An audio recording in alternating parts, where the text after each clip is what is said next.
वास्तु है क्या? अब हम यहाँ पर बात करें सिर्फ वास्तु की। किस तरह की मोडालिटी, इसका कोई लेना देना नहीं है।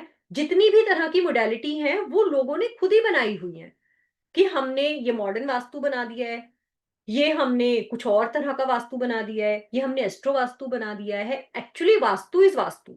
जो हमारे ग्रंथों में लिखा है मेरे हिसाब से वही वास्तु एक्यूरेट है, वही वास्तु ठीक है और एक्चुअली वही वास्तु है। तो हम यहाँ पर उसी वास्तु की बात कर रहे हैं। वास्तु क्या है? इसके लिए अगर आप इंटरनेट पर देखोगे या ग्रंथों में देखोगे तो बहुत तरह की स्टोरीज मिलती हैं।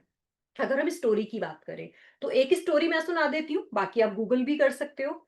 जो ज्यादा प्रचलित है वास्तु के बारे में कि एक समय जो पुराना टाइम होता था वो देवता और राक्षस अच्छाई और बुराई की लड़ाई करते रहते थे कि कुछ अच्छाई के लिए बुराई के लिए।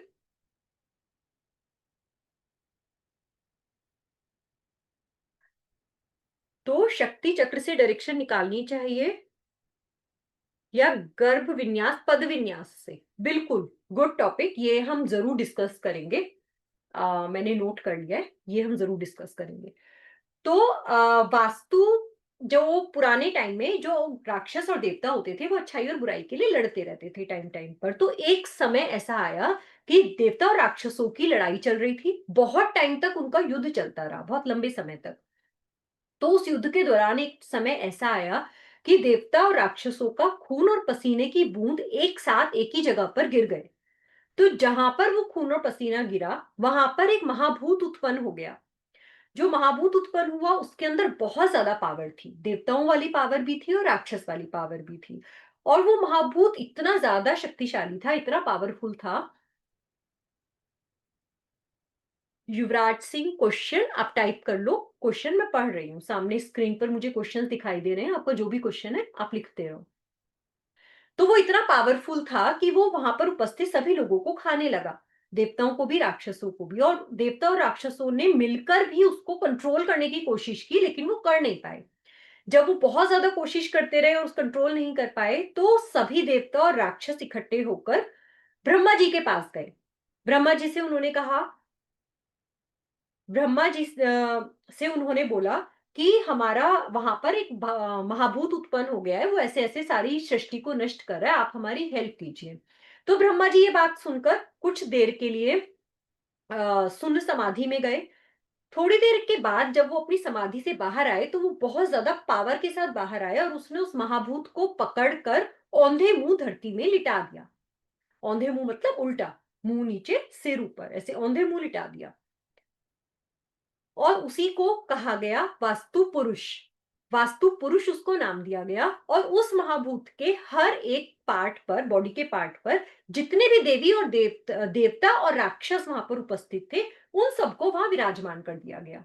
किसी को हेड पर, किसी को शोल्डर पर, किसी को नी पर, किसी को पीठ पर, हर जगह पर देवता और राक्षसों को विराजमान कर दिया गया। और उस महाभूत के सेंटर में नाभि के पोर्शन में ब्रह्मा जी खुद विराजमान हो गए, जिससे कि वो यहां से उठकर भाग ना पाए। तो तब से ही माना जाता है कि जब भी भूमि का किसी भी पर्टिकुलर पार्ट को जब एक इंसान यूज करता है तो वो वहां पर उपस्थित 45 देवता, 45 ब्रह्मा जी को मिलाकर 45 ये देवता और राक्षस हैं, इनको अगर अभिवादन करता है, इनको याद करता है, इनकी पूजा करता है तो उसको बहुत अच्छे फल मिलते हैं। और अगर इनकी देवता पूजा नहीं की जाती तो अकॉर्डिंगली हर इंसान को उसके कार्मिक लेना देना भी होता है, लेकिन वास्तु के हिसाब से उन देवी देवताओं से अच्छे या बुरे फल मिलते हैं। अगर वो उनको याद नहीं करता है तो उसको कष्ट मिलता है। तो ऐसा माना जाता है, इसलिए वास्तु में हमेशा वास्तु पूजन किया जाता है। जब हम कोई भी नया घर बनाते हैं वास्तु पूजन करते हैं, अपने जितने भी देवता हैं उनको भोग अर्पित करते हैं, उसके बाद ही घर को बनाना शुरू करते हैं या घर में एंट्री करते हैं मुहूर्त के समय, ये सब रिचुअल्स करते हैं। उसके अलावा ये स्टोरी है, इस तरह की और भी थोड़ी बहुत इधर उधर स्टोरी और भी मिल जाएंगी आपको इंटरनेट पर।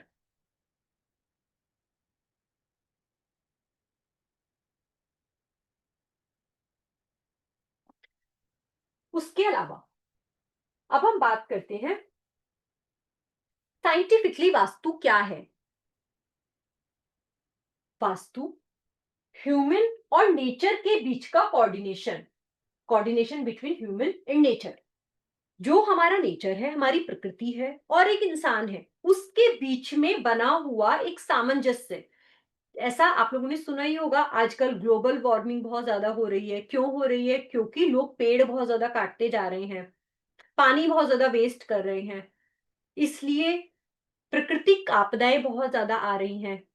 कहीं अर्थक्वेक आ जाता है, कहीं फ्लड आ जाता है, कहीं कुछ भी, बारिश बहुत ज़्यादा, कभी बारिश बहुत ज़्यादा आ जाती है, कहीं सूखा पड़ जाता है, कहीं बाढ़ आ जाती है। तो ये सब चीज़ें क्यों हो रही हैं? क्योंकि नेचर के साथ जो छेड़छाड़ की जा रही है। तो इस नेचर और ह्यूमन के बीच का जो सामंजस्य है, इनका कोऑर्डिनेशन है। बेसिकली इसी को हम कहते हैं वास्तु।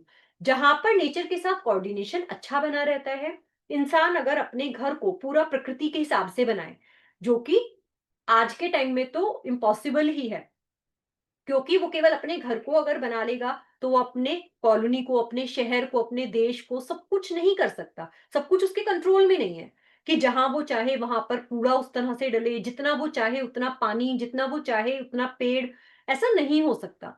तो इसलिए इंसान का वास्तु, और स्पेशली उसके घर में, अगर उसके घर में जो नेचुरल चीजें हैं उसका आना, नेचुरल चीजें क्या है? हवा, धूप, पानी, अर्थ एलिमेंट मतलब धूल, मिट्टी, एलिमेंट्स, मेटल्स, इन सभी चीजों को अगर वो बैलेंस्ड में रखता है तो उसका वास्तु भी बैलेंस्ड रहता है।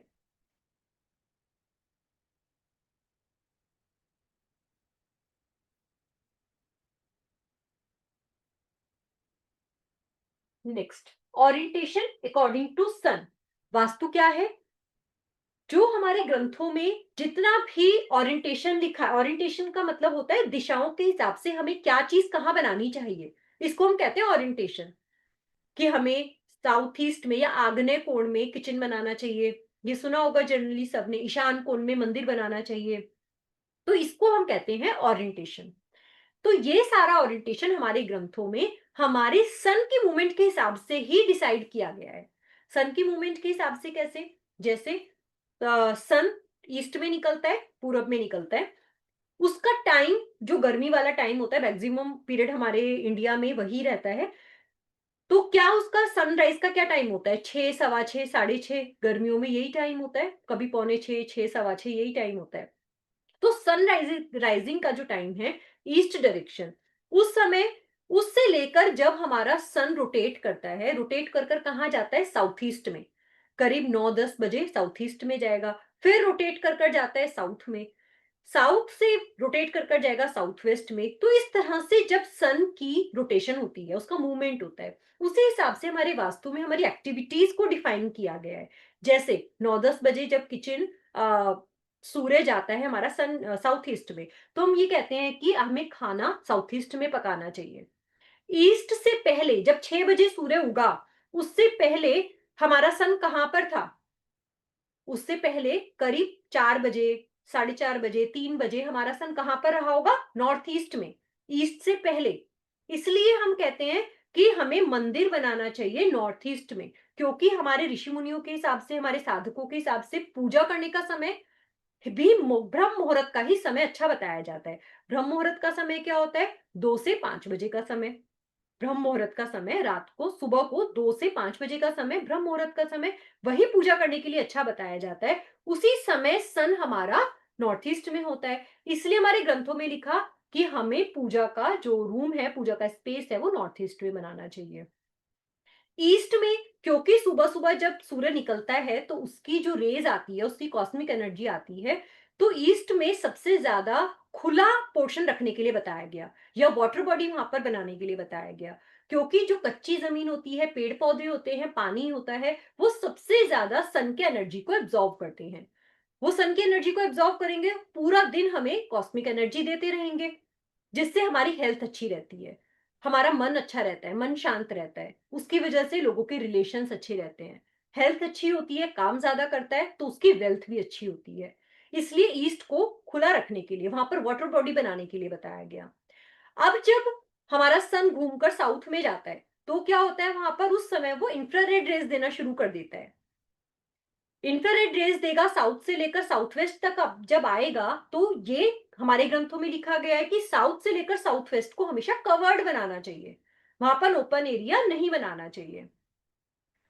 खुला आंगन, खुला गार्डन, पेड़ पौधे नहीं लगाने चाहिए। तो उसका रीजन यही है, क्यों नहीं लगाने चाहिए साउथ में पेड़ पौधे, साउथ वेस्ट में पेड़ पौधे। साउथ में एंट्री हमें क्यों नहीं बनानी चाहिए, क्योंकि एंट्री एंट्री जहां पर होगी ऑब्वियसली थोड़ा सा पोर्शन खुला भी बनाना पड़ेगा। जैसे बड़ी बड़ी कोठियां होती हैं तो पोर्च बनाना पड़ता है गाड़ी खड़ी करने के लिए, इसका मतलब हमें साउथ वेस्ट में पोर्च बनाना पड़ेगा, साउथ वेस्ट हमारा ओपन हो गया। तो ये हमारा जो ओरिएंटेशन है ये पूरा का पूरा सन पर ही बेस्ड है।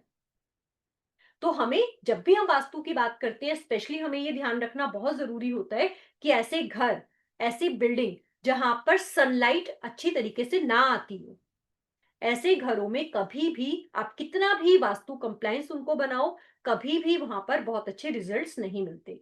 स्पेशली रिलेशनशिप की और हेल्थ की प्रॉब्लम हमेशा ऐसे घरों में देखी जाती है जहां पर ईस्ट पूरी तरीके से कवर्ड होगा और साउथ वेस्ट ओपन होगा। तो ये गलती हमें अपने वास्तु में नहीं करनी होती। तो इस तरीके से सभी जो लॉजिक है हमारे ग्रंथों में बहुत ही साइंटिफिक तरीके से लिखे गए हैं। कुछ भी ऐसा नहीं है कि हमने कोई अंधविश्वास है सिर्फ लिख दिया तो हमें वो फॉलो करना है, ऐसा नहीं है। उसके अलावा जो वास्तु का प्रिंसिपल है वो किस हमारे वास्तु के 3 ही मेन प्रिंसिपल हैं जिस पर वास्तु काम करता है। सबसे पहला सनरेज जिसके बारे में हम पढ़ रहे हैं। दूसरा मैग्नेटिक फील्ड। मैग्नेटिक फील्ड क्या होता है? चुंबकीय तरंगे। ये नॉर्मली सबने सुना ही होगा कि हमें अपना हेड साउथ की तरफ रखकर सोना चाहिए। ये सबने सुना है। क्यों? क्योंकि हमें पता है कि हमारी जो चुंबकीय तरंगे हैं, मैग्नेटिक फील्ड है, वो नॉर्थ से साउथ की तरफ चलता है।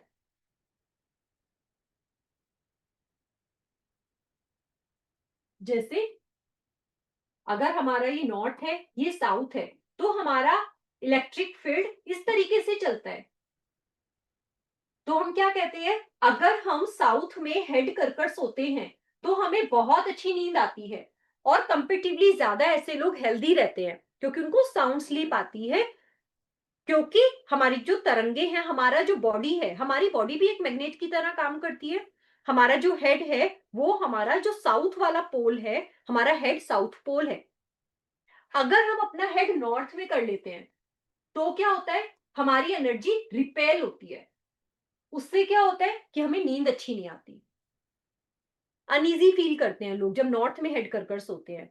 तो ये क्या है, हमारा मैग्नेटिक फील्ड। और ये मैग्नेटिक फील्ड सिर्फ सोने के लिए नहीं, हमारे लाइफ के हर एक एस्पेक्ट में, हर एक स्टेप में हमारे लिए काम करता है। जैसे अगर हम एक बिजनेस की बात करें, अगर कोई बिजनेस ऐसा है जो सभी बिजनेस ही ऐसे होते हैं जिसमें आपको लोगों का अट्रैक्शन चाहिए, लोग आपको देखेंगे। आप अगर कोई प्रोडक्ट सेल करते हैं तो आपके प्रोडक्ट का अट्रैक्शन कैसे बनेगा? अट्रैक्शन बनाने के लिए हमें क्या करना पड़ेगा? नॉर्थ में आपने कॉमनली बहुत सारे लोगों से सुना होगा कि नॉर्थ हमें कस्टमर फुटफॉल देता है, हमें अपॉर्चुनिटीज देता है। कस्टमर फुटफॉल वो क्यों दे रहा है? क्योंकि जो हमारा नॉर्थ है वो हमारा चुंबकीय तरंगों का जोन है। चुंबक क्या करती है? अट्रैक्ट करती है। तो हमारा नॉर्थ लोग, कस्टमर, क्लाइंट्स को अट्रैक्ट करता है। नॉर्थ नॉर्थ वेस्ट भी अट्रैक्शन का जोन है। जब भी कोई, ये कहा जाता है कि अगर किसी बच्चे की शादी नहीं हो रही है तो उसको नॉर्थ नॉर्थ वेस्ट जोन में सुला देना चाहिए। क्यों? क्योंकि उससे बच्चे का अट्रैक्शन लोगों के बीच में बनेगा, उसके लिए रिश्ते आने शुरू हो जाएंगे, लोग बताने लग जाएंगे कि भी उसका लड़का है, उसकी लड़की है। तो हमें बच्चे का अट्रैक्शन क्रिएट करना है। इसी तरीके से बिजनेस में हमें अपने प्रोडक्ट का अट्रैक्शन क्रिएट करना है। अगर हम सर्विस प्रोवाइडर हैं तो हमारी सर्विस के लिए लोगों के बीच में अट्रैक्शन हो। आप कोई भी सर्विस देते हैं, आप किसी भी चीज की कंसल्टेशन देते हैं, तो कंसल्टेंट, आपके फील्ड के कंसल्टेंट लाखों होंगे मार्केट में, लेकिन एक क्लाइंट आपके पास ही क्यों आए अपना काम कराने के लिए, कंसल्टेशन लेने के लिए? क्योंकि आपका वो अट्रैक्शन है, आप उसको अट्रैक्ट कर रहे हो। उसको लग रहा है कि भाई यही मेरी प्रॉब्लम सॉल्व कर सकता है, मुझे इसी से कंसल्टेशन लेना है। तो जब भी बात होती है कस्टमर की, जब भी बात होती है बिजनेस की, पैसे की, तो हमें हमेशा मैग्नेटिक फील्ड को देखना होता है। और मैग्नेटिक फील्ड क्या होता है? नॉर्थ टू साउथ जो फील्ड है, यही हमारा मैग्नेटिक फील्ड होता है, जो हमें ज्यादा से ज्यादा बिजनेस देता है, पैसा देता है। साउथ हमें देता है नेम और फेम। नेम और फेम भी कब आएगा? जब लोग हमसे अट्रैक्ट होंगे, हमारे पास आएंगे, हमारी सर्विस लेंगे, उनको अच्छी लगेगी, तभी वो हमारा नेम फेम करेंगे।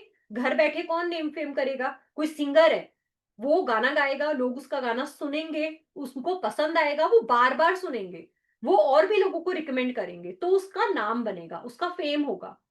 साउथ देता है नेम फेम, नॉर्थ देता है अपॉर्चुनिटी, कस्टमर, क्लाइंट्स, व्यूअर्स।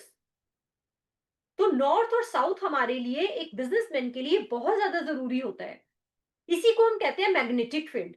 अब आजकल आ, पता नहीं आप लोग भी वो वाला वास्तु करते हो या नहीं, कि आपने जोन्स की लाइनें बनाई कि ये हमारा नॉर्थ है, ये हमारा 50% है, हमारे घर में हमारा जो नॉर्थ ईस्ट है वो 75% है। ऐसे वाला जो जोन्स की परसेंटेज निकालते हैं, और फिर जो भी ज्यादा होता है कि वो ज्यादा है, वहां पर कलर करना शुरू कर दो, जो कम है वहां पर कलर करना शुरू कर दो। ये मैं भी बहुत साइट्स पर देखती हूँ कि अगर किसी का घर इस तरह से लंबा है, प्लॉट लंबा है, और उसकी लॉन्गर साइड नॉर्थ साउथ है, नॉर्थ साउथ एक्सिस अगर उसकी लॉन्गर है, और वो एक बिजनेसमैन है, मान लो एक ऑफिस का आप वास्तु कर रहे हो, एक ऑफिस का या एक शॉप का वास्तु कर रहे हो, उस शॉप का नॉर्थ और साउथ एक्सिस लंबा है, और आप उसमें बार चार्ट बनाते हो, राइट, बार चार्ट बनाते हो और वहां पर कलर कराना शुरू कर देते हो, तो आपने क्या करा, उस कस्टमर के यहाँ जाकर, अपने क्लाइंट के यहाँ जाकर उसका नॉर्थ भी कम करा दिया, कि हम तो भी सब कुछ बराबर करेंगे तुम्हारे यहाँ, हम तुम्हारे यहाँ सारे जोन बराबर करेंगे। क्यों बराबर नहीं करने हैं? जिस जगह में नॉर्थ और साउथ बड़ा होगा, बिजनेस वहीं पर चलेगा। क्या करना है बराबर करके? बराबर वाला तो क्या करेगा, इधर से कमाएगा, इधर से दान देगा, है ना। आज सुबह को कमाया, सुबह को नहीं, शाम को गल्ला बंद किया, 10,000 रुपए कमाए, सुबह को मंदिर में जाएगा, 10,000 रुपए दान। नहीं करना, हम मटीरियलिस्टिक वर्ड में है, घर चला रहे हैं, लाइफ चला रहे हैं, बैलेंस करना है सब कुछ, तो कमाना भी है। जिस जगह को हम बिजनेस के लिए वास्तु कर रहे हैं, वहां पर नॉर्थ साउथ एक्सिस अगर लंबी है, उसको कभी भी छोटा नहीं कराना चाहिए। बहुत सारी जगह पर जब मैं वास्तु के लिए जाती हूँ, मैं हमेशा देखती हूँ कि हमने पहले भी वास्तु कराया है, नॉर्थ बड़ा है, वहां पर आपने ग्रीन कलर कर रखा है खूब सारा, क्यों? उसको हम कम कर रहे हैं। साउथ बढ़िया अच्छा खासा बड़ा है, वहां पर आप कुछ कुछ येलो कलर कर देते हैं कि हम साउथ को छोटा करें। क्यों कर रहे हैं? आपको आपके क्लाइंट ने बुलाया है कि मेरी सेल बढ़ाओ, मेरा नेम फेम बढ़ाओ, उसने ये नहीं कहा कि मेरी लाइफ में सब कुछ बराबर कर दो, मुझे कुछ नहीं चाहिए, सब कुछ बराबर। आपने एक बात सुनी होगी, और ये ग्रंथों में भी पढ़ना, ये बात मैं हमेशा कहती हूँ, सिर्फ आप लोगों से नहीं, जब भी कोई वेबिनार होती है, क्लास होती है, कोई भी पॉडकास्ट होता है, इंटरव्यू होता है, हमेशा ये मैं हम हर किसी से कहती हूँ कि आप अपने ग्रंथों को पढ़ो, थोड़ा सा टाइम अपने ग्रंथों में लगाओ। जितना आप लोग कोर्स कर रहे हो, मेहनत कर रहे हो, अगर आप एक वास्तु कंसल्टेंट बनना चाहते हो, वाकई सीरियसली बनना चाहते हो, तो आप बहुत सारे कोर्सेज करोगे, टाइम लगाओगे, पैसा भी लगाओगे, एनर्जी लगाओगे, लेकिन साथ में थोड़ा सा टाइम अपने ग्रंथों को पढ़ने के लिए जरूर लगाओ। उससे क्या होगा, जैसे एक छोटा बच्चा होता है, उसको पता नहीं है, अभी वो पहली पहली बार स्कूल जाएगा, पहली पहली बार किताबें पढ़ेगा, उसको पता नहीं है A4 क्या होता है, B4 क्या होता है, C4 क्या होता है, उसकी मम्मी उसको बताएगी। सपोज पहली बार मम्मी पढ़ा रही है, उसकी मम्मा ने उसको बताया A4 एप्पल होता है बेटा, B4 बॉल होता है, C4 कैट होता है। अगर उसको पता होगा, जब वो स्कूल में जाएगा, सपोज अगर उसको टीचर ने गलत पढ़ा दिया, उसको टीचर ने बोला A4 आइसक्रीम होता है, अगर ऐसा बोला B4 कार होता है, तो वो बच्चा एकदम क्वेश्चन रेज करेगा कि भी आप ये क्या पढ़ा रहे हो, मेरी मम्मा ने तो मुझे ऐसे पढ़ाया। तो ये ग्रंथ भी आपके लिए वास्तु की एबीसीडी है। आप लोग ग्रंथ पढ़ोगे तो उसमें बहुत स्टार्टिंग में कौन से ग्रंथ ग्रंथ आप पढ़ो, देखो वैसे बहुत सारे ग्रंथ हैं, जैसे विश्वकर्मा प्रकाश है, साम्राज्य सूत्रधार है, मायामतम है, इनमें से कोई भी पढ़ लो। लेकिन स्टार्टिंग के लिए अगर आप पहली बार कोई ग्रंथ पढ़ रहे हो, तो मैं आपको सजेस्ट करूंगी मानसार, यस, मानसार पढ़ सकते हो, लेकिन पहली बार पढ़ रहे हो तो मैं आपको सजेस्ट करूँगी कि आप विश्वकर्मा प्रकाश पढ़ो। क्योंकि विश्वकर्मा प्रकाश का जो हिंदी वर्ज़न किया है लोगों ने, वो काफ़ी ईज़ी तरीके से किया है। बाकी जो ग्रंथ हैं, वो थोड़े-से मुश्किल लगते हैं। जब आप एक बार करने लग जाओ, आप इस फील्ड में आ जाते हो, सुनने लगते हो टर्मिनोलॉजी, तो आपको वो सब भी ईज़ी लगने लगते हैं। विश्वकर्मा प्रकाश में जो जिस तरीके से लिखा हुआ है वो काफ़ी ईज़ी तरीके से लिखा गया है, तो आपको जल्दी समझ आ जाएगा। और जब आप पढ़ना शुरू करोगे, मुश्किल से आधा घंटा रोज़ लगा दो, आधा घंटा रोज़ लगाओगे तो 15 से 20 दिन में पूरी बुक पूरी हो जाएगी। ज़्यादा टाइम नहीं लगेगा। ऐसा नहीं है कि आपको 2-4 महीने लगाने पड़ रहे हैं या बहुत टाइम लगाना पड़ेगा, नहीं। आधा घंटा रोज़ पढ़ो, किसी भी टाइम टाइम निकाल लो, आधा घंटा पढ़ोगे, 15 दिन में पूरी बुक पढ़ लोगे। तो हमारे जो विश्वकर्मा प्रकाश है उसमें भी बहुत बहुत स्पष्ट लिखा हुआ है कि जब भी आप किसी मंदिर के लिए वास्तु करते हो, उसके लिए जब प्लॉट का चयन करते हो, अगर वो प्लॉट स्क्वायर है, तो वो बहुत अच्छा होता है। Square plot. घर के लिए कभी भी स्क्वायर प्लॉट को अच्छा नहीं बताया गया। मंदिर के लिए अच्छा बताया गया है, क्योंकि मंदिर में अब पैसे वाला आजकल का वैसे सिस्टम अलग है कि मंदिरों में भी लोग बहुत कमाई करते हैं, लेकिन फिर भी अगर उसको अध्यात्म की नजर से देखो तो मंदिर में पैसे का कोई लेना देना नहीं होता। मंदिर में अध्यात्म करना है, शांति चाहिए। मंदिर में जाकर ऐसे विचार आते हैं बहुत बार लोगों को, सबको ही आते हैं। अगर हम कोई मन में कोई परेशानी लेकर गए हैं, मन में किसी भी बात की परेशानी है, कोई दिक्कत है, जब मंदिर में जाओ तो कैसा लगता है कि नहीं भगवान चलो सब ठीक है, बस अपने दर्शन के लिए बुलाते रहना, सब ठीक है। फिर भी आपका दिया बहुत कुछ है, एकदम ही भावनाएं चेंज हो जाती है ना मंदिर में जाके। बहुत कम ऐसा होता होगा कि मंदिर में जाके भगवान से लड़ने का मन करे, नहीं करता। वहां जाकर ऐसा लगता है सब ठीक है, हम बहुत लोगों से बहुत अच्छे हैं, ऐसा ही लगता है हमेशा। तो मंदिर में स्क्वायर प्लॉट ठीक है, सारी दिशाएं ठीक बराबर हैं, वो ठीक है, लेकिन हम क्या कर रहे हैं, हम किसी के भी घर में जाकर सारी दिशा वो होती है या नहीं होती वो पता नहीं, कलर वलर करने से कि सारी दिशाएं बराबर होती हो जाए, ऐसा एक्चुअली होता भी नहीं है, ऐसा कहीं नहीं होता। लेकिन फिर भी लोग लगे पड़े होते हैं कि यार तुम्हारा तो नॉर्थ बढ़ा हुआ है, हम वो कम कर देते हैं, तुम्हारा साउथ बढ़ा हुआ है, हम इसको कम कर देते हैं, कोई जरूरत नहीं है। एक घर में अगर ईस्ट वेस्ट एक्सिस लंबा होगा, अगर किसी का प्लॉट इस तरह से है, लंबा प्लॉट है, ईस्ट फेसिंग है, चाहे वेस्ट फेसिंग है, चाहे ईस्ट फेसिंग है, ये एक्सिस चाहे अगर हो सकता है एंट्री यहां से नॉर्थ से भी हो, ऐसे भी प्लॉट होते हैं ना कि गहराई कम है लंबाई ज्यादा है, तो अगर ईस्ट वेस्ट एक्सिस लंबा है जिस घर में, उस घर के लोग थोड़े से आध्यात्मिक ज्यादा मिलेंगे, जो एक चलो अच्छी बात है, आध्यात्मिक प्रवृत्ति के मिलेंगे। लेकिन वो वाले लोग बहुत ज्यादा ये सोचेंगे इस तरह की चीजें कि मैं अरे ये परेशानी आ गई, मैं किसी पंडित जी को दिखाया आता हूँ, है ना, मैं वास्तु वालों को बुला लेता हूँ, मैं वास्तु कर लेता हूँ। ऐसे लोग ज्यादा ऑकल्ट के चक्कर में पड़ते हैं, जिनका ईस्ट वेस्ट लंबा होता है, क्योंकि वो सारी चीजों की मदद ऑकल्ट से, भगवान से, इन्हीं चीजों से, सुपर पावर से ही मांगते हैं। उनको खुद इतनी हिम्मत नहीं होती कि हाँ हमारे अंदर भी इतनी टैलेंट है, हमारे अंदर मतलब मैं ये नहीं कह रही हूँ बिल्कुल भी वास्तु की हेल्प नहीं लेनी, ना मैं ये कह रही हूँ एस्ट्रोलॉजी की हेल्प नहीं लेनी, लेकिन इस तरह के लोग ज्यादा आपको मिलेंगे। आज के बाद आप नोटिस करना शुरू करना, जितने भी घरों में आप वास्तु देखोगे जिनका ईस्ट वेस्ट लॉन्गर होगा, वो ही लोग इन फील्ड्स की हेल्प ज्यादा लेते हुए मिलेंगे। और जिनका नॉर्थ वेस्ट लॉन्गर होगा, नॉर्थ साउथ लॉन्गर होगा, वो लोग अपनी मेहनत अपने काम में ज्यादा बिजी लगेंगे। आप उनको कहोगे भी ना भाई तुम्हारे घर में ये वास्तु दोष है, तुम अरे टाइम नहीं है, इतने ऑर्डर पड़े हैं, इतनी पैकेजिंग करानी है, इतना सामान लोड कराना है, टाइम नहीं है ये सब करने का, ठीक चल रहा है जो चल रहा है। चाहे बीमारियां हो सकती है उनके घर में, बीमारियां हो, रिलेशनशिप की प्रॉब्लम हो, तो आप क्या कह रहे हो भाई तेरे नॉर्थ ईस्ट में टॉयलेट है, तेरे फादर बीमार है, तू अपना नॉर्थ ईस्ट का टॉयलेट हटवा ले।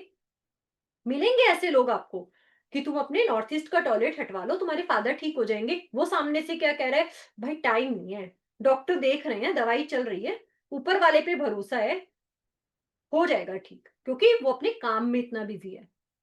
तो कभी भी इस चक्कर में नहीं पड़ना चाहिए कि हमें किसी के भी घर में जाओ, बार चार्ट देखो, किसी का भी नॉर्थ साउथ कम है, ज्यादा है, उसको बढ़ाने लग जाओ, नहीं। ईस्ट वेस्ट अगर लॉन्गर है तो जरूर जो हम रेमेडी सीखेंगे वो रेमेडीज आप करके, वो भी ये नहीं कि हर जगह कलर कराने शुरू कर दो। नॉर्थ साउथ अगर कम है, किसी बिजनेस प्लेस पर जा रहे हो, नॉर्थ साउथ कम है, तो अकॉर्डिंगली उसकी रेमेडी कराओ, उसका नॉर्थ साउथ बढ़वाओ। ठीक है, तो ये हमारा होता है मैग्नेटिक फील्ड, जो हमें हमेशा, जब भी हम पैसे की बात करेंगे, बिजनेस की बात करेंगे, तो हमारे लिए सबसे ज्यादा जरूरी है किसी भी चीज का मैग्नेटिक फील्ड। राहुल चोपड़ा। हाँ जी, बोलिए।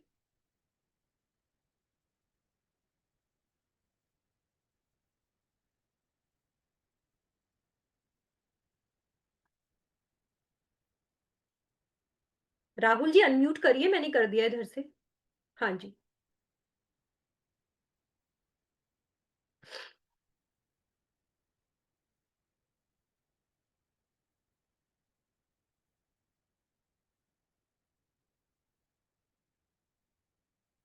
चलो, जब आएंगे तब दोबारा पूछ लेंगे। तो सबसे पहला हमने क्या देखा? Sun rays. सन एनर्जी सबसे ज्यादा इंपॉर्टेंट है वास्तु के लिए। Second magnetic field. Third is, हाँ जी हाँ जी,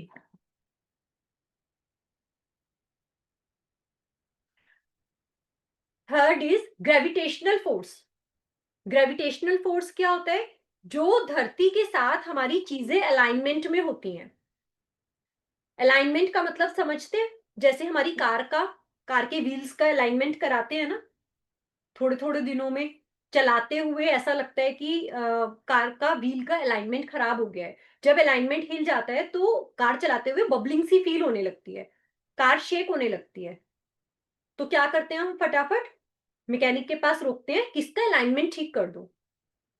तो हमारी लाइफ में भी इसी अलाइनमेंट का सबसे ज्यादा रोल होता है। अब ये अलाइनमेंट किसी भी चीज का हो, इवन अगर आप एक बिजनेस में देखोगे, तो अगर एक बिजनेस ओनर की ऑफिस स्टेबल अलाइनमेंट में नहीं होती, तो कभी भी उसका बिजनेस स्टेबल नहीं होगा। अलाइनमेंट कैसे देखा जाता है? लेवलर होता है, जो टाइल वाले जो होते हैं, टाइल पत्थर लगाने वाले होते हैं, उनके पास एक लंबा सा स्केल होता है। आजकल तो फोन में ऐप भी होती है लेवलर के नाम से, तो आप उससे चेक कर सकते हो। वैसे वो जो स्केल होता है उसमें बीच में एक पानी का बबल सा होता है, उसको रखकर चेक किया जाता है कि ये जगह जहां पर हम चेक कर रहे हैं, जिस चीज का लेवल चेक कर रहे हैं, वो ठीक है या नहीं। वो इस तरफ या इस तरफ अगर ऊंचा नीचा होता है तो उसको थोड़ा उठाया जाता है, उसको बिल्कुल सेंटर में लाया जाता है, उसको हम कहते हैं लेवल। वही होता है अलाइनमेंट। तो हमारे घर में अगर किसी भी चीज का अलाइनमेंट, बहुत सारी चीजें जैसे इवन टॉयलेट सीट, अगर किसी के घर में टॉयलेट सीट का अलाइनमेंट खराब होगा, देखने से पता नहीं चलेगा, लेकिन अगर उसका अलाइनमेंट खराब होगा तो टॉयलेट सीट चाहे कितनी भी सही दिशा में लगी हुई है। राहुल, मैंने अभी किया था आपको अनम्यूट, करिए, अनम्यूट करिए आप उधर से।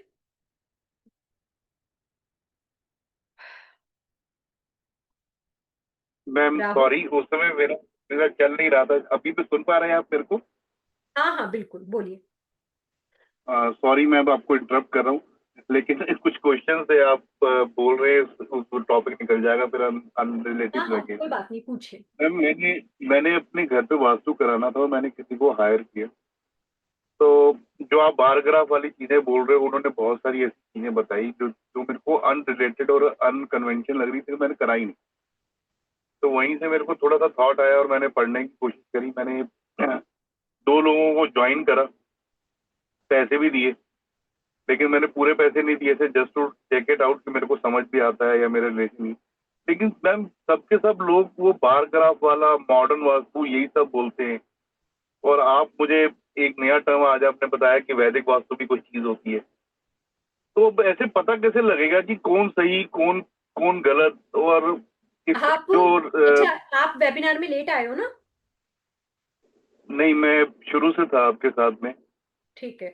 तो जो हम स्टार्टिंग से डिस्कस कर रहे हैं कि एक्चुअली वैदिक वास्तु कोई टर्मिनोलॉजी है ही नहीं। वैदिक वास्तु जस्ट हम क्यों कह रहे हैं, क्योंकि जो हम वास्तु पढ़ रहे हैं, या इस समय जिस भी हम वास्तु की बात कर रहे हैं, वो सिर्फ वो वाला वास्तु हाँ है जी। जो हमारे वैदिक ग्रंथों में लिखा है। पहली बात तो ये, हाँ जी।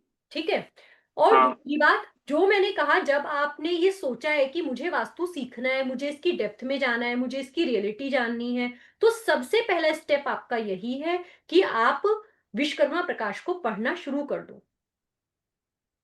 अच्छा। सबसे पहला स्टेप बहुत इजी लैंग्वेज में है, इंग्लिश में भी मिल जाएगा, हिंदी में भी मिल जाएगा। बहुत आराम से हाँ 15 जी। दिनों में आप इसको पढ़ पाओगे और बहुत इजीली समझ हम्म। में।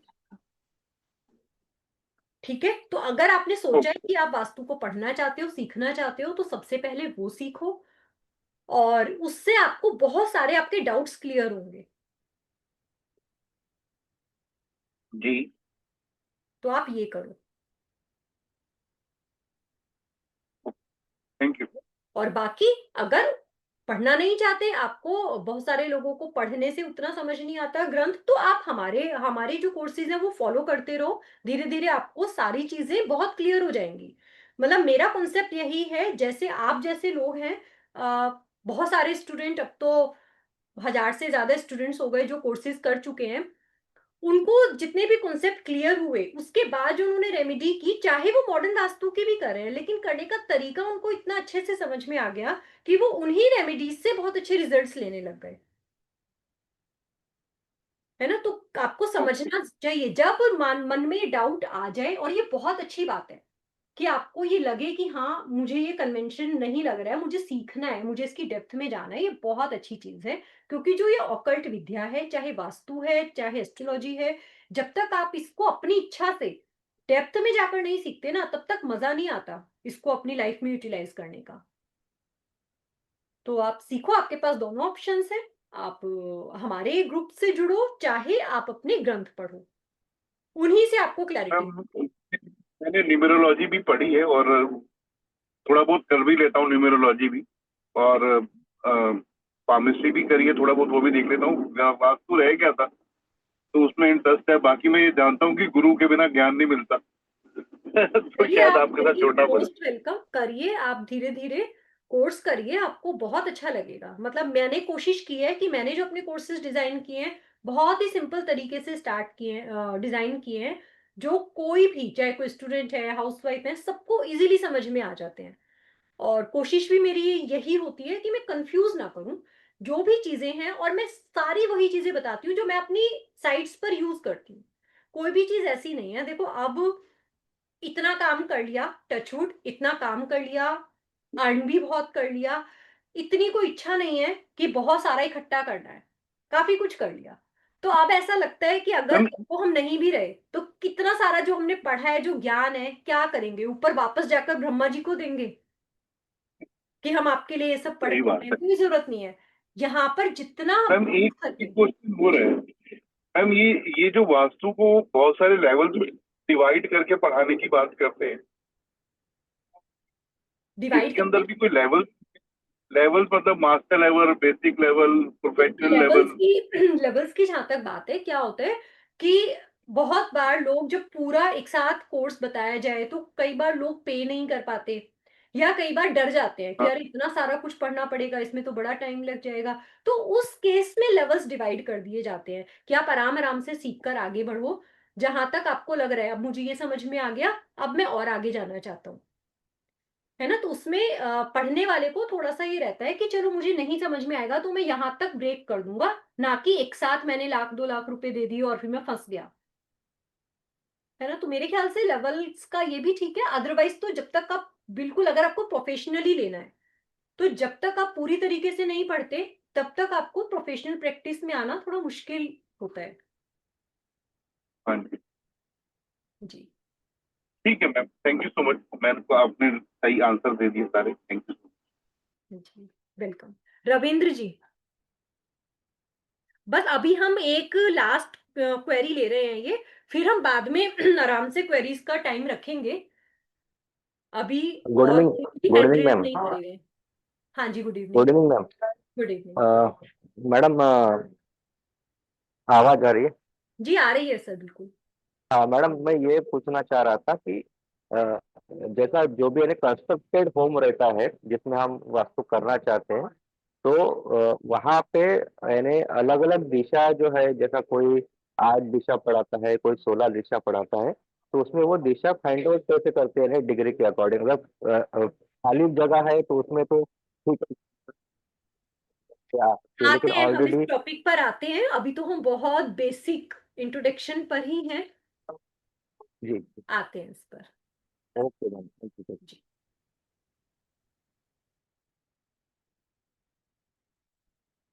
बाकी अगर किसी के मन में कोई भी क्वेश्चन आ रहा है, प्लीज नोट डाउन कर लो, हम आराम से बाद में लास्ट में कुछ टाइम रख लेंगे क्वेश्चन आंसर के लिए। तो हम क्या बात कर रहे थे? अलाइनमेंट।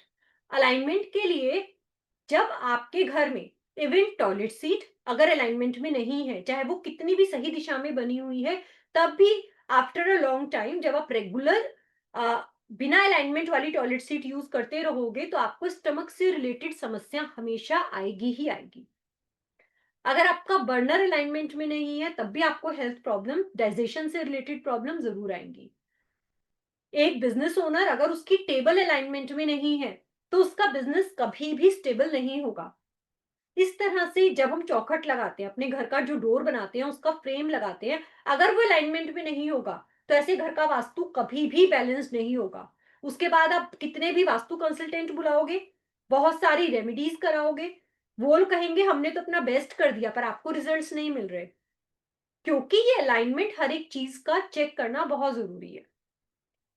अगर आप नया घर बना रहे हो, तब तो बिल्कुल ही बहुत ध्यान से हर एक चीज का अलाइनमेंट चेक करें। और अगर ऑलरेडी बना हुआ भी है और किसी भी तरह की दिक्कत आ रही है, तो उसको चेक करके उसकी रेमेडीज भी जरूर कर लें। तो ये अलाइनमेंट इतना ज्यादा जरूरी होता है वास्तु में। इवन जब हम लॉकर प्लेस करते हैं, जब हम अपना लॉकर प्लेस करते हैं, हमने पढ़ा कहां पर हमें लॉकर कहां प्लेस करना चाहिए? बहुत सारे लोगों को पता होगा। हमें अपने घर में लॉकर कहां प्लेस करना चाहिए? साउथ वेस्ट में, वेस्ट में? साउथ वेस्ट में, ठीक है। साउथ वेस्ट में, साउथ वेस्ट में क्यों करना चाहिए? जब हमें अपने पैसे को स्टेबल करना है, हम ये चाहते हैं कि हमारा पैसा ज्यादा खर्च ना हो, जो हमारे पास आ गया वो हमारे पास ही रहे। साउथ वेस्ट स्टेबिलिटी का जोन होता है। तो हमें ऐसा पैसा जो हम चाहते हैं कि अब हमारे हमसे दूर ना जाए, ऐसा पैसा हम साउथ वेस्ट में रखते हैं। वेस्ट में कौन सा पैसा रखते हैं? जो हमारा प्रॉफिट वाला पैसा है। अगर हम अपने प्रॉफिट्स को बढ़ाना चाहते हैं, हम चाहते हैं कि हमारे प्रॉफिट, जो भी हम काम करते हैं, बिजनेस या जो भी करते हैं, उसमें हमारे प्रॉफिट्स बढ़ते रहे, तो हम लॉकर को रखते हैं वेस्ट में। और अगर हमें पैसे को रखे रखे मल्टीप्लाई करना है, कि जो पैसा हमने कमाया वो हमारे घर में आ गया, अब हमारे लॉकर में रखा रखा मल्टीप्लाई हो जाए, ऐसा पॉसिबल है? यस, हो भी सकता है।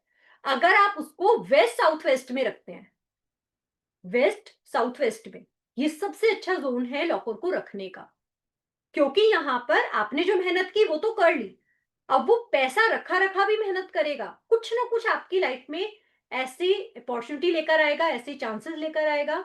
हो सकता है आपको प्रॉपर्टी से गेन करा दे, आपके उसी पैसे को ऐसी प्रॉपर्टी में इन्वेस्ट करा दे, ऐसे शेयर्स में इन्वेस्ट करा दे, जहां से आपको पैसा डबल ट्रिपल होना स्टार्ट हो जाए।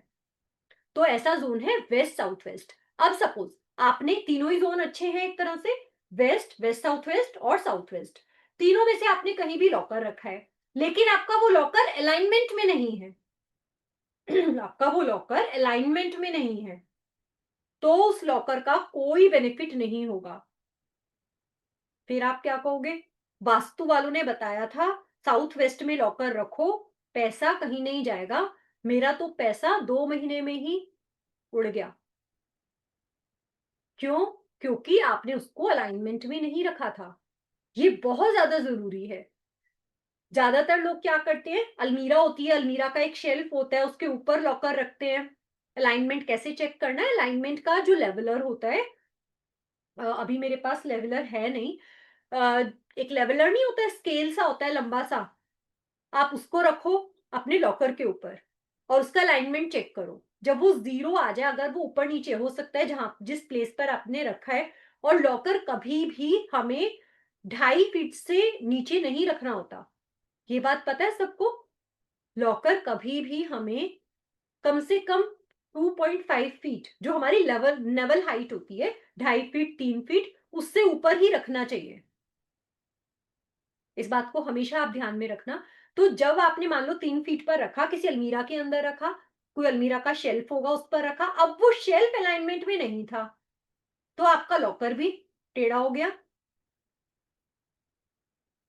तो आपको क्या करना है, आप वहां पर लेवलर रखकर चेक कर लो, चाहे लॉकर के ऊपर रखकर चेक कर लो या अपनी शेल्फ के ऊपर चेक कर लो। अगर वो लेवल में नहीं है तो नीचे कोई सपोर्ट लगा दो, कुछ भी कर सकते हैं ना। जैसे टेबल अगर ऊंचा नीचा होता है तो क्या करते हैं, बहुत सारे एक देसी से तरीके से गत्ते का टुकड़ा लगा देते हैं, प्लाई का टुकड़ा लगा देते हैं एक तरफ, ऐसे करते हैं ना अलाइनमेंट कि ये हिले ना।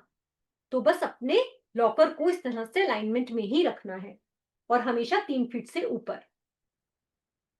अब हम इतनी सारी बातें मनी के लिए कर रहे हैं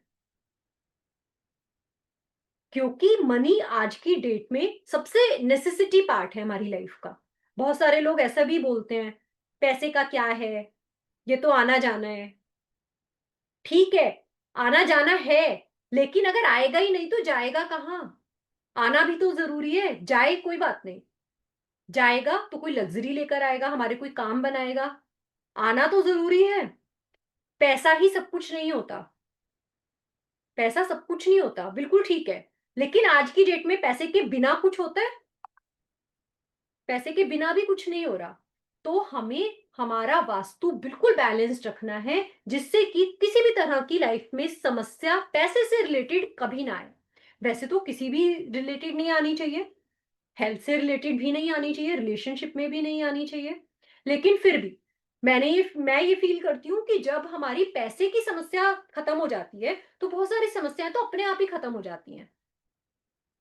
एक इंसान की सबसे बड़ी दिक्कत होती है। लॉकर की फेसिंग कहाँ करें, तो लॉकर की फेसिंग आप ईस्ट कर सकते हो, नॉर्थ भी कर सकते हो। ठीक है, तो हमारे मेन 3 प्रिंसिपल वास्तु के क्या है? सन एनर्जी,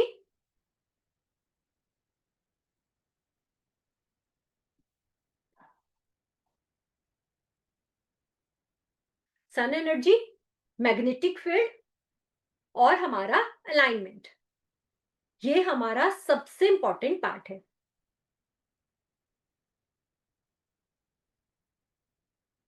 नेक्स्ट, वायु।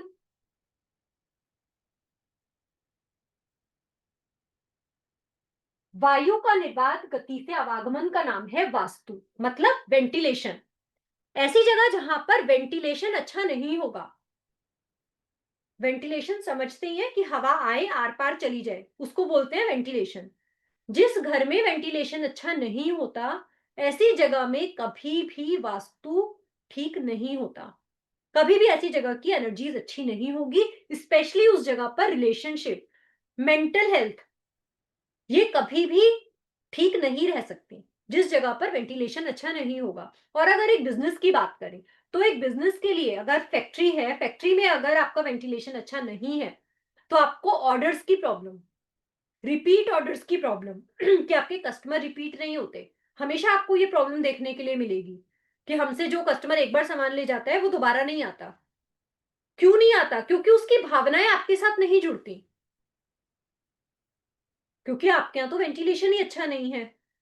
आजकल जो मल्टी स्टोरी बिल्डिंग्स होती हैं, बहुत हाइट्स पर होती हैं, वहां पर आप देखो बहुत डिजाइनिंग के लिए क्या करते हैं, जैसे ड्राइंग रूम बनाया, वहां पर पूरी एक वॉल पर शीशा लगा दिया, ग्लास लगा दिया, उसको बोलते हैं ग्लेज्ड, कि हमारी पूरी वॉल ग्लेज्ड है। उससे क्या होता है, सनलाइट आ रही है। सपोज वो नॉर्थ से लेकर ईस्ट तक की वॉल है, वहां से सनलाइट आ रही है, ये बहुत अच्छी बात है। लेकिन क्योंकि उस ग्लास के बाहर बालकनी नहीं होती, तो सेफ्टी पर्पज से उसको बिल्कुल फिक्स कर दिया जाता है। वो ओपनेबल नहीं है, केवल देखने के लिए कि बाहर का व्यू बहुत सुंदर दिखाई दे रहा है, सनलाइट बहुत अच्छी आ रही है, लेकिन हवा नहीं आ रही है। जिस भी घर में हवा, वेंटिलेशन नहीं आती है, उस घर का वास्तु कभी भी अच्छा नहीं होता। और ये मेरा पर्सनल एक्सपीरियंस है। मैंने बहुत सारी जगह पर सिर्फ सनलाइट और वेंटिलेशन अच्छा कराकर, जितनी अब तक हमने बात की है ना, सिर्फ इतना ही कराकर बहुत अच्छे रिजल्ट्स लिए हैं। एक फैक्ट्री मैं कई बार अपने क्लासेस में बता चुकी हूँ, बट मुझे क्योंकि वो बहुत फेवरेट लगता है एग्जांपल, इसलिए मैं शेयर कर रही हूँ। एक फैक्ट्री के लिए मैं काम कर रही थी, काफ़ी टाइम हो गया, 2 साल हो गए होंगे। तो जब हम उनके यहाँ गए, उनका पहला क्वेश्चन क्या था कि हमारे ऑर्डर्स नहीं आ रहे हैं। जितनी हमारी मशीन्स की कैपेसिटी है, हमारे ऑर्डर्स बहुत ज़्यादा कम हैं। तो जब हम उनके यहाँ गए, तो उन्होंने क्या किया था, रेंटेड फैक्ट्री थी, तो उनका जो मेन वर्किंग एरिया था, वर्किंग शेड था, उसमें नॉर्थ की तरफ बड़ी-बड़ी विंडोज़ थी। उस शेड की जो एंट्रेंस थी, वो ईस्ट की तरफ से थी और नॉर्थ की तरफ विंडोज़ थी, काफ़ी बड़ी-बड़ी। उसके बाहर कॉरिडोर था। तो उनका जो प्रोडक्ट था वो इस तरह का था कि उन्हें वो ये कहते थे कि यहाँ पर अगर ज़्यादा हवा आती है, हमारे प्रोडक्ट में मॉइस्चर आ जाता है, तो वो खराब हो जाता है।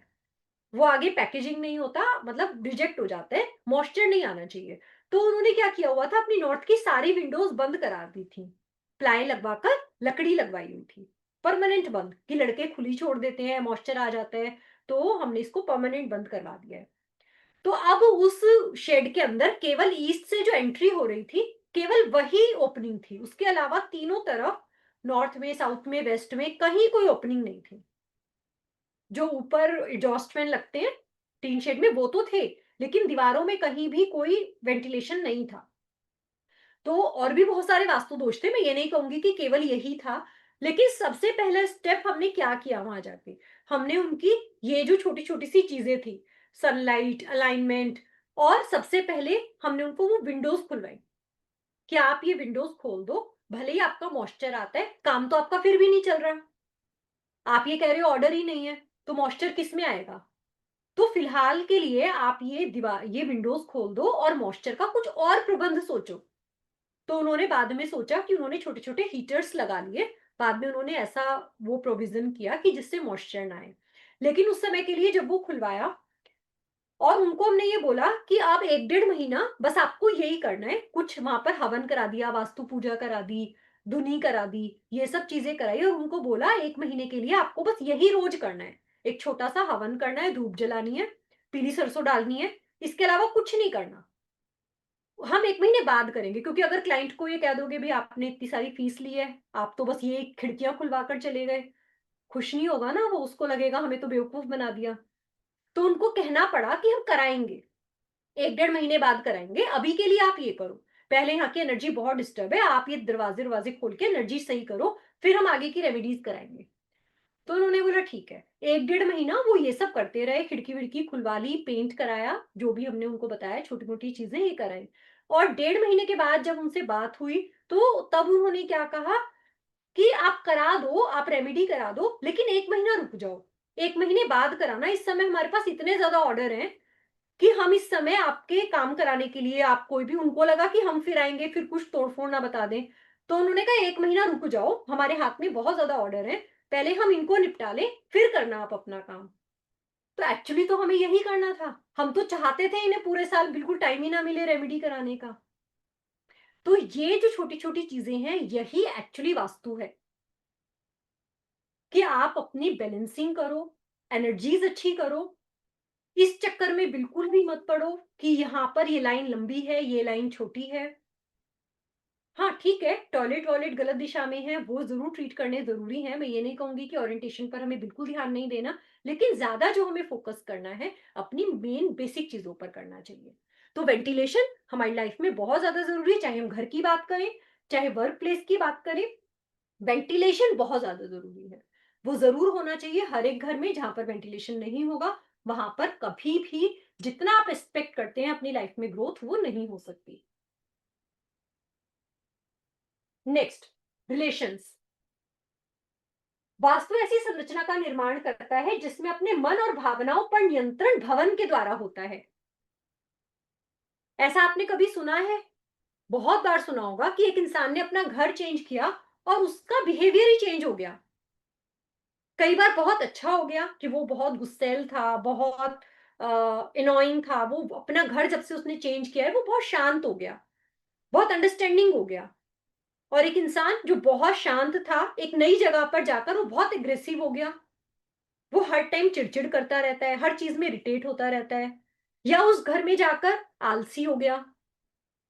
तो जो हमारी भावनाएँ हैं, वो नियंत्रण, हमारा भवन, जो हमारा घर है, जो हमारी लैंड है, लैंड की एनर्जी, लैंड की प्रकृति पूरी तरीके से गवर्न करती है एक इंसान का नेचर। जैसे एक इंसान का नेचर 3 तरह का हो सकता है, रजो, सतो, तमो। ये 3 गुण होते हैं हर इंसान के अंदर। या तो कोई रजोगुण वाला होगा, या कोई सतोगुण वाला होगा, या कोई तमोगुण वाला होगा। ऐसे ही हमारी भूमि होती है।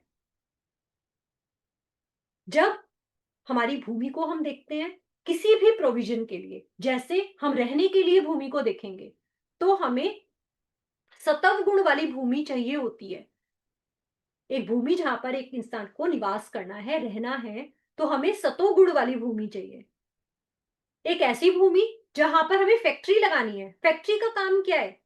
फटाफट मशीनें चलें, खूब एनर्जी हो, खूब प्रोडक्ट बने, जल्दी जल्दी बाहर जाएं, जल्दी जल्दी पैसा लेकर आए। तो ऐसी एनर्जी होती है रजस की एनर्जी। फैक्ट्री में भी बनानी है तो हमें रजस एनर्जी की भूमि चाहिए। और अगर हमें कहीं गोडाउन बनाना है, जहां पर हम ये सोचते हैं कि हम ये रेंट पर दे देंगे, गोडाउन वेयर हाउस बनाते हैं कि हम रेंट पर दे देंगे, वो सामान वहां पर रखा रहे। कोल्ड स्टोर बनाते हैं कि लंबे समय तक सामान यहाँ पर रखा रहे। तो ऐसी भूमि के लिए हमें एनर्जी चाहिए होती है तामसिक भूमि, तमस की भूमि, जिससे कि बहुत जल्दी जल्दी वहां पर मूवमेंट ना हो। अगर हमने रजस की भूमि में वेयर हाउस बनाया तो क्या होगा? एक क्लाइंट आया, 6 महीने रुका, फिर चला गया, फिर दोबारा एक नया क्लाइंट ढूंढना पड़ रहा है। फिर वो आया, फिर वो 2 महीने रुका, फिर वो चला गया, फिर एक नया क्लाइंट ढूंढना पड़ रहा है। तो वहां पर हमें चाहिए तमस एनर्जी की भूमि। तो इसी तरह से जब हम एक भूमि का चयन करते हैं, अब हमें रहने के लिए कौन सी भूमि चाहिए? सतो गुण वाली भूमि। अगर आप रहने के लिए किसी तामसिक भूमि का चयन कर लोगे, तो क्या होगा? वहां पे इंसान का खड़े होने का मन ही नहीं करेगा। बेड पर लेट गया तो पूरा दिन लेटा ही है। अरे हो जाएगा, पापा कर लेंगे, मम्मी कर लेंगी, भाई कर लेगा। उठ ही नहीं रहे, दुकान पर ही नहीं जा रहे, स्टाफ कर लेगा, लड़के कर लेंगे। कुछ काम ही नहीं कर रहे। और क्या करेंगे? सिर्फ अपने बारे में सोचना। बस मुझे मिल जाए, मुझे कुछ पैसा मिल जाए, मुझे खाना मिल जाए, मेरा काम हो जाए, मैं बस। तो हमें ऐसी भूमि चाहिए। हम चाहते हैं कि हमारा परिवार, हमारे फैमिली, हमारे बच्चे ऐसी जगह में रहें कि वो कोई काम करने की ना सोचें, वो कुछ काम ना करें, सिर्फ अपने बारे में सोचे। नहीं, कोई भी इंसान नहीं चाहेगा। सबको अपनी भूमि अपने प्रोविजन के हिसाब से ही चयन करनी पड़ती है। जैसे श्रवण कुमार की स्टोरी सबने सुनी होगी। श्रवण कुमार की स्कूल्स में पढ़ाई जाती है। श्रवण कुमार के जो माता पिता थे वो ब्लाइंड थे, वो देख नहीं सकते थे। एक बार उनके माता पिता ने तीर्थ यात्रा करने की इच्छा रखी कि हम तीर्थ यात्रा करना चाहते हैं। तो श्रवण कुमार ने क्या कहा कि हाँ, मैं आपको तीर्थ यात्रा कराऊंगा, लेकिन आपको मैं पालकी में बिठाकर तीर्थ यात्रा कराऊंगा, अपने कंधे पे उठाकर। तो उन्होंने तीर्थ यात्रा स्टार्ट की, अपने माँ बाप को पालकी में बिठाकर अपने कंधे पर उठाया। बहुत प्यार से, बहुत भाव से, श्रद्धा से वो अपने पिता, माता पिता को लेकर जा रहे थे। लेकिन वो कुछ टाइम, कुछ दिनों बाद एक समय ऐसा आया, वो एक भूमि पर रुके और उनके एकदम से ख्याल चेंज हो गया। उन्होंने कहा, ये मेरे मम्मी पापा, मेरे माता पिता, ये देख ही तो नहीं सकते, चल तो सकते हैं, पैर तो इनके ठीक है। तो उन्होंने कहा कि भाई ऐसा है, अब ना मैं बहुत थक गया हूं इतने दिनों से चलते चलते, अब आप ऐसा करो, पालकी से उतरो और आप खुद चलो। तो उनके माता-पिता को बहुत अजीब लगा कि ये क्या हुआ? जो बच्चा हमारा इतना प्यार से हमें लेकर जा रहा था, अचानक इसको क्या हो गया? तो उनके पिता ने कहा कि बेटा ठीक है, आप ये बताओ कि हम इस समय कहाँ पहुँच गए हैं? हम किस जगह पर हैं? तो श्रवण कुमार ने कहा कि हम इस समय कुरुक्षेत्र की भूमि पर हैं। उस समय वो कुरुक्षेत्र की भूमि पर खड़े थे। तो उनके पिता मुस्कुराए। उन्होंने बोला, बेटा ठीक है, जैसा आप कह रहे हो वैसा ही करेंगे, बस आपने इतना हमारे लिए कष्ट किया है, इतना और करो कि आप हमें ये कुरुक्षेत्र पार करा दो, उसके बाद हम खुद चले जाएंगे। तो उन्होंने बोला, चलो ठीक है, इतना किया है तो इतना और कर देता हूँ, कोई बात नहीं। वो उनको बिठाकर जैसे ही कुरुक्षेत्र की भूमि से बाहर निकले, एकदम से उनके भाव चेंज हो गए, उनकी थॉट चेंज हो गई। वो अपने माता पिता से माफी मांगने लग गए, रोने लग गए कि मुझे पता नहीं क्या हो गया था, मैं आपके साथ ऐसा बिहेव करने लग गया, मैं ऐसा बिल्कुल नहीं सोचता, आपको मैं ही लेकर जाऊंगा अपने कंधे पर। तो उनके पिता ने कहा, बेटा ये आपकी गलती नहीं थी। एक्चुअली उस समय जो हम जिस भूमि पर खड़े थे, उस भूमि की का नेचर ही ऐसा है, उसकी प्रकृति ही ऐसी है। तभी तो श्री कृष्ण ने उस भूमि को चुना था महाभारत के युद्ध के लिए। क्योंकि श्री कृष्ण को भी ऐसी ही भूमि चाहिए थी, जो भूमि इतनी ज्यादा रिश्तों को खराब कर सके, जिसके अंदर ममता ना हो, प्यार ना हो, वैराग ना हो। क्योंकि अगर वो भूमि अच्छी होती, लोगों के अंदर प्यार पैदा करती, तो भाई भाई से लड़ने ही नहीं पाता। चाचा भतीजा, गुरु शिष्य, ये सब एक दूसरे से लड़ ही नहीं पाते। इसलिए उन्होंने कुरुक्षेत्र की भूमि को चूज किया था। तो भूमि का इतना ज्यादा रोल होता है, जब भी हम किसी जगह पर रहते हैं तो वो पूरी तरीके से हमारी भावनाओं को गवर्न करती है। तो जब भी किसी घर को देखें, किसी भी उद्देश्य के लिए देखें, किसी भी प्रॉपर्टी को, ऑफिस बनाने के लिए, फैक्ट्री बनाने के लिए, शॉप खोलने के लिए, घर बनाने के लिए, स्कूल बनाने के लिए, रेस्टोरेंट बनाने के लिए, हमेशा हमें अकॉर्डिंगली ही भूमि चूज करनी पड़ती है। अदरवाइज उस जगह में, अगेन मैं ये कहूंगी, कितना भी आप वास्तु कंप्लायंस बनाओ, दिशाओं का, कलर्स का कितना भी ध्यान रखो, कभी भी आपका काम सक्सेसफुल नहीं हो सकता। तो किसी भी भूमि की प्रकृति इतनी ज्यादा इंपॉर्टेंट होती है। नेक्स्ट, भवन में 5 तत्वों का सम्यक संतुलन का नाम है वास्तु। 5 एलिमेंट कौन से होते हैं? Water, air, fire, earth and space. ये 5 एलिमेंट्स होते हैं। इन्हीं पांचों एलिमेंट से मिलकर हर एक चीज बनी है। इंसान वो इन्हीं पांचों एलिमेंट से बना है। कोई भी पौधा, पेड़, पक्षी, पशु, लैंड, हर एक चीज इन 5 एलिमेंट से बनी है। ये बात अलग होती है कि हर एक चीज के अंदर इनका रेशो अलग अलग होता है। इंसान के अंदर इनका जो रेशो है, जैसे इंसान के अंदर पानी, कहते हैं ना 70% वाटर ही होता है इंसान के अंदर, तो जानवर के अंदर अलग रेशो होगा, लैंड के अंदर अलग रेशो होगा। सब कुछ बराबर बराबर नहीं हो सकता। अगर एक इंसान, अच्छा ये सबने सुना होगा ना कि एक इंसान के अंदर वाटर कंटेंट बहुत ज्यादा होता है। पानी की मात्रा कितनी होती है एक इंसान की बॉडी में? पता है किसी को?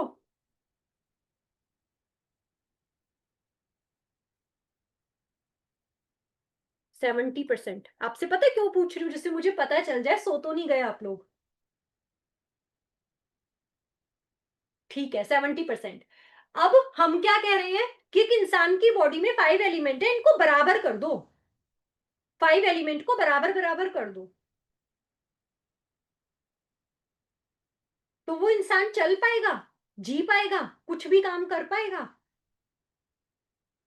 नहीं कर पाएगा। ऐसे ही हमारी लैंड है। हमारी लैंड के अंदर जो भी हमारे दिशाओं के हिसाब से जो हमारी जोन्स हैं, जो हमारे एलिमेंट्स हैं, ऐसा बिल्कुल भी जरूरी नहीं है कि हम उनको बिल्कुल बराबर बराबर कर दें, मतलब सबको 20-20% कर दें। ऐसा बिल्कुल भी जरूरी नहीं है। हर चीज के अंदर इन 5 एलिमेंट्स का रेशो अलग होता है। जो यूनिवर्स ने बनाया है उसी के हिसाब से वो रहना जरूरी है। अब हम क्या कहेंगे, नहीं भाई हम नहीं मानते, हमारी बॉडी में तो 70% वाटर है, हमारा तो वाटर एलिमेंट डिस्टर्ब है, हम तो इसको बैलेंस करेंगे, हम तो इसको 20% करेंगे, 50% कम करेंगे अपनी बॉडी में से वाटर को। जरूरत है इसकी? नहीं। तो ऐसे ही जो हमारे लैंड है, लैंड के अंदर जो हमारे 5 एलिमेंट्स हैं, केवल उनकी बैलेंसिंग, कि वो पांचों अपनी अपनी स्थिति में बैलेंस्ड होने चाहिए, यही जरूरी है हमारे वास्तु में। मतलब वाटर, पानी का जो सोर्स है वो सही दिशा में होना चाहिए। एयर है, एयर का जो सोर्स है वो प्रॉपर होना चाहिए। फायर का जो सोर्स है वो प्रॉपर होना चाहिए। अर्थ और स्पेस का सोर्स भी प्रॉपर होना चाहिए। बस इतनी सी साइंस है वास्तु के लिए। Next, division of vastu. अब हम वास्तु को देखते हैं कि हम क्या चीज करें जिससे कि हमारा वास्तु 100% ठीक हो जाए। ज्यादातर हम लोग किस बात में बात करते हैं कि हमारा बेडरूम कौन सी दिशा में होना चाहिए, हमारा किचन कौन सी दिशा में हो, टॉयलेट कौन सी दिशा में हो। इसको हम क्या कहते हैं? ओरिएंटेशन। अगर हम इतना ज्यादा ओरिएंटेशन पर ध्यान देते हैं, अगर हम वास्तु केवल इसी को मानते हैं कि हमारे घर में सब कुछ सही दिशा में बन जाए, जो कि ज्यादातर इम्पॉसिबल ही होता है। सब कुछ हम सही दिशा में नहीं बना पाते, स्पेशली आजकल के कल्चर में जब हम फ्लैट्स लेते हैं बने बनाए, तो हम उसमें कुछ भी नहीं कर पाते कि हम अपने बेडरूम को तोड़कर कहीं और बना दें, किचन को तोड़कर कहीं और बना दें, पॉसिबल ही नहीं होता। मान लो आप कोई नया घर बना रहे हो, नया घर बनाते हुए आपने हर प्रिंसिपल का ध्यान रख लिया ओरिएंटेशन के, तो भी आप अपने घर में सिर्फ 10% वास्तु को ही ठीक कर पाते हो। सारा ओरिएंटेशन ठीक करने के बाद। उसके बाद हम बात करते हैं मेन डोर की। मेन डोर इस दिशा में होना चाहिए। बहुत आपने सुना होगा ना, साउथ वेस्ट में मेन डोर बिल्कुल नहीं होना चाहिए। जिसके घर में साउथ वेस्ट में मेन डोर है वो तो मरेगा ही मरेगा। सुनी है ना ऐसी वाली रील्स? तो साउथ वेस्ट का या किसी भी जोन का मान लो आपने सब कुछ ध्यान रख लिया, सब आपने देख लिया, अपने मेन डोर को बिल्कुल परफेक्ट जगह पर लगा लिया, तो आप और 10% वास्तु ठीक कर पाते हो। उसके बाद नंबर आता है इंटीरियर का। हमें पर्दे किस कलर के लगाने हैं, वॉलपेपर किस कलर का लगाना है, पेंट कौन से कलर का करना है, आर्टिफैक्ट्स कहाँ रखने हैं, किस मेटल के रखने हैं, किस शेप के रखने हैं, सब कुछ हमने पूरा अपने वास्तु के हिसाब से कर लिया, तो भी हम और 5% वास्तु को अचीव कर पाते हैं। कितना हुआ टोटल? 25%। उसके बाद हम बात करते हैं वास्तु प्रोटेक्शन, जिसकी ज्यादातर लोग तो बात ही नहीं करते। वास्तु प्रोटेक्शन, वास्तु प्रोटेक्शन इतना ज्यादा जरूरी है, जैसे हम अपने बच्चे को प्रोटेक्ट करते हैं ना किसी भी नेगेटिव एनर्जी से, किसी की नजर से, ऐसे ही हमें अपनी प्रॉपर्टीज को भी प्रोटेक्ट करना जरूरी होता है। बहुत बार आप देखोगे किसी का बिजनेस बड़ा अच्छा चल रहा है, उसके ऑफिस में कोई रिश्तेदार, कोई दोस्त, कोई मिलने वाले आए, वो पूछते हैं, हाँ भाई कैसा चल रहा है तुम्हारा बिजनेस? वो कहते हैं खूब अच्छा चल रहा है, खूब ऑर्डर आ रहे हैं, अच्छा काम चल रहा है। जैसे वो वापस गए, अगले दिन से उस बेचारे का ऑर्डर जो आए हुए थे कैंसिल होने शुरू हो गए, कहीं पेमेंट अटक गया, कहीं ऑर्डर रिजेक्ट हो गया, कहीं कुछ हो गया, कहीं कुछ हो गया। तो वो क्यों होता है? वो होता है, इसको नॉर्मल लैंग्वेज में कह देते हैं नजर लग जाना।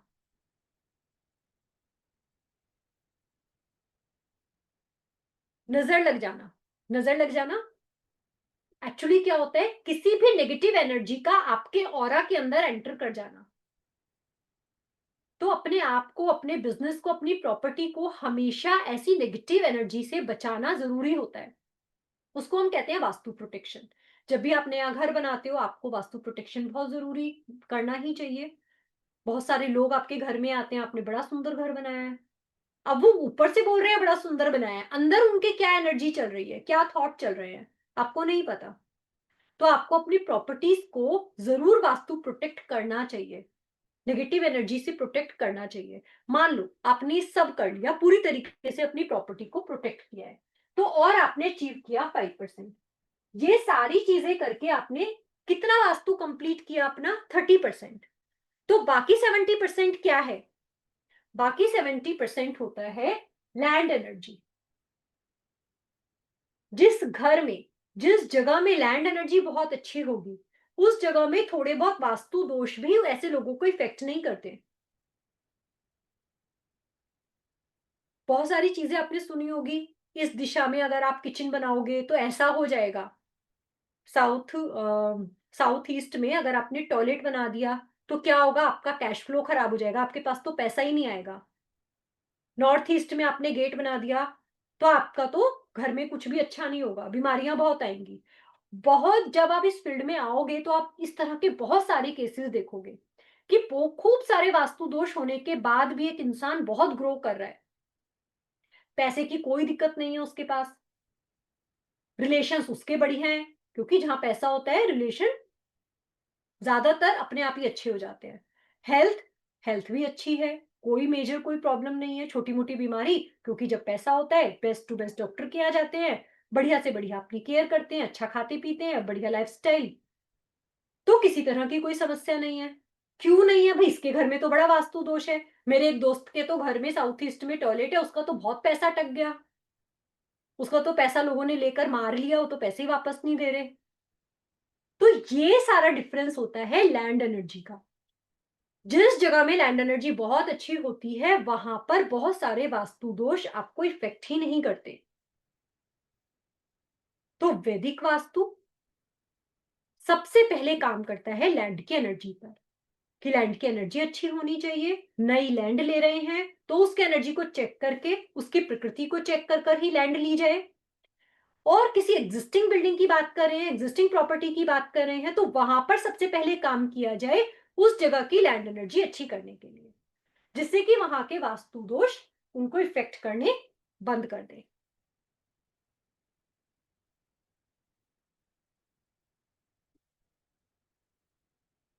नेक्स्ट, मॉडर्न वास्तु चक्र, वैदिक वास्तु चक्र। तो ये मॉडर्न वास्तु चक्र है, बहुत सारे लोगों ने इसको देखा होगा। मैं थोड़ा और जूम कर देती हूँ।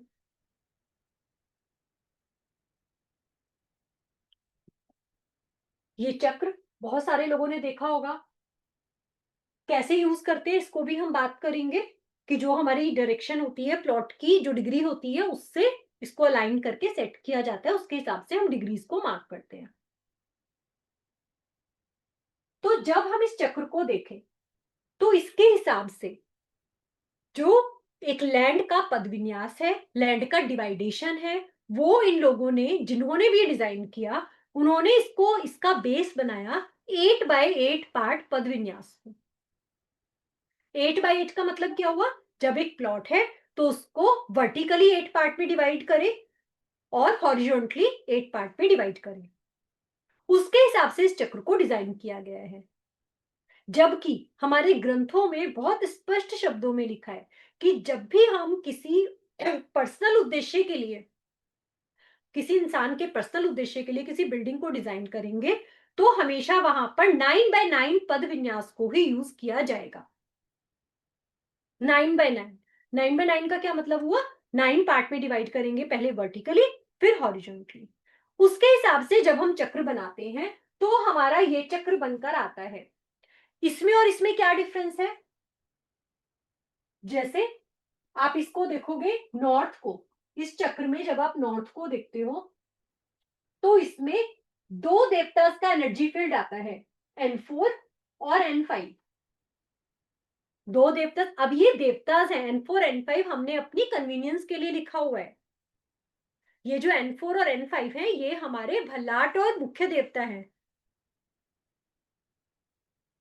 ये हमारे देवतास के जो नाम है आउटर पेरिफेरी पर, इसको हमने N1 N2 N3 सिर्फ अपनी अंडरस्टैंडिंग के लिए लिखा है। एक्चुअली N4 N3 कुछ है ही नहीं, लेकिन अभी हम इजी करने के लिए यही बात कर रहे हैं कि यहां पर हमने N4 और N5 दो देवतास का एनर्जी फील्ड आता है।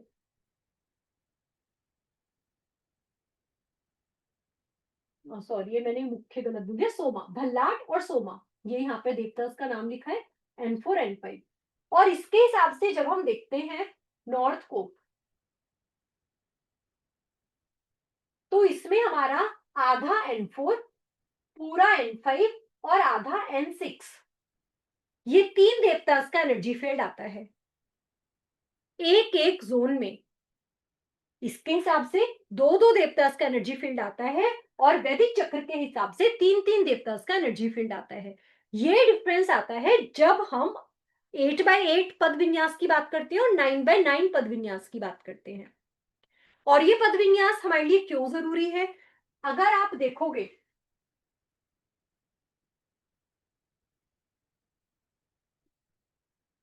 अगर ये एक प्लॉट है, अगर आप इसको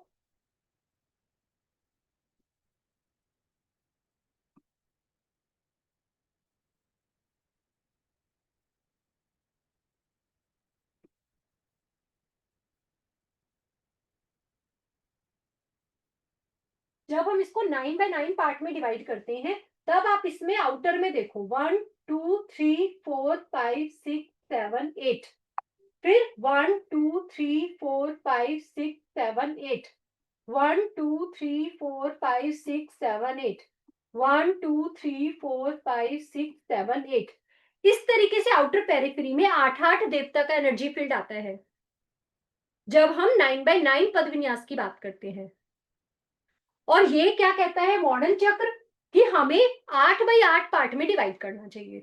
तो उससे क्या होगा कि हमारे यहाँ के 4 देवता मिसिंग हो जाएंगे, 32 की जगह 28 देवता ही हमें आगे मिलेंगे।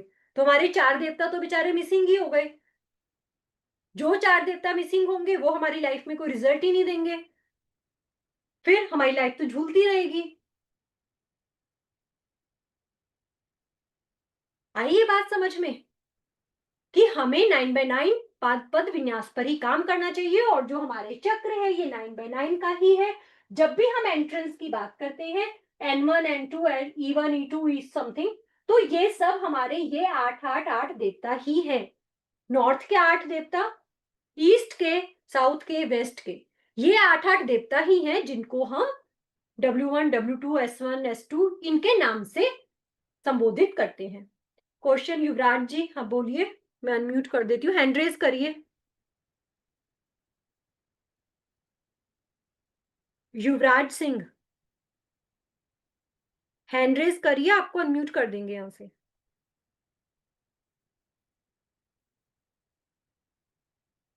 अब बहुत सारे लोग ये भी कहते हैं कि अगर आप इस तरीके से मानते हो कि हमारा जो नॉर्थ है वो उसमें 3 देवतास का एनर्जी फील्ड आता है, बहुत सारे लोग ये भी कहते हैं जो इसी चक्र को फॉलो करते हैं कि आपके हिसाब से क्या नॉर्थ 0 डिग्री से टिल्टेड है? ऐसा बिल्कुल भी नहीं है। बहुत सारी चीजें जब आप फील्ड में आओगे, आप काम करोगे, आपसे भी लोग इस तरह की बातें करेंगे कि क्या नॉर्थ आपके हिसाब से 6.25 डिग्री टिल्टेड है? ऐसा नहीं है।